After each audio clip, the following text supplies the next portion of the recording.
ایک شخص کو حضور نے دیکھا، اس نے میلے کچیلے کپڑے پہنے، تو حضور نے ٹھنڈی آہ بھری، فرمایا کاش یہ دھو کے کپڑے پہنتا۔ ایک شخص کو دیکھا بال بکھرے ہیں، کنگھی نہیں کی، تو حضور فرمانے لگے کاش یہ کنگھی کر لیتا۔ نفاست پسند آدمی پہ نا بوجھ بنتا ہے۔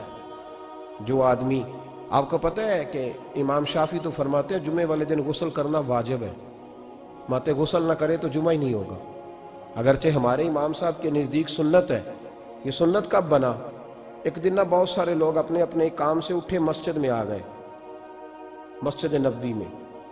کوئی کسان تھا تو کھیت سے اٹھ کے آ گیا، کوئی مزدور تھا تو مزدوری سے اٹھ کے آ گیا۔ تو مسجد میں جب بہت سارے لوگ جمع ہوئے نا، تو بعض لوگوں کو دقت محسوس ہوئی، تو رسول کریم علیہ السلام نے فرمایا کتنا ہی اچھا ہو کہ تم جمعے والے دن نہا کے آیا کرو۔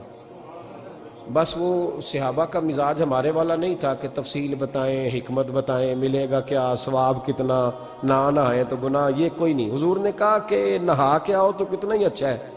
پھر کسی صحابی نے کبھی بھی بغیر غسل کیے جمعہ ادا ہی نہیں کیا۔ کسی نے بغیر غسل کے کبھی جمعہ ادا ہی نہیں کیا نا۔ اسلام بڑا خوبصورت دین ہے۔ حضور نے فرمایا جو کچا پیاز کھائے وہ مسجد نہ آئے، پہلے مسواک کرے، دانت صاف کرے، پھر آئے۔ نبی پاک صلی اللہ علیہ وسلم نے فرمایا جو کچی مولی کھائے مسجد نہ آئے۔ مولی کھانا جائز ہے، پیاز کھانا جائز ہے، لیکن منہ سے بدبو آتی ہے۔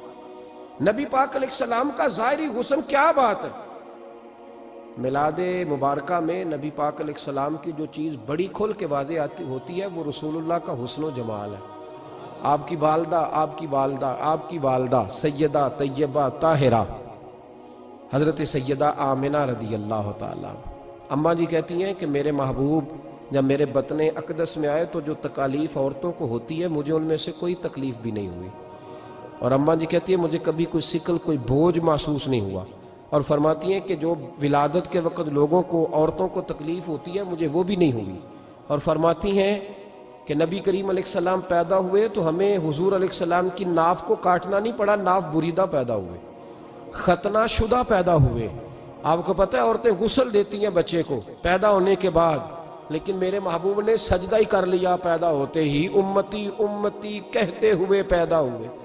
حق نے فرمایا کہ بخشا الصلاۃ والسلام، اور پہلے سجدے پر روز ازل سے درود۔ میرے امام فاضل بریلوی کا جو انداز تکلم ہے نا، اس کی بھی حد ہی کوئی نہیں۔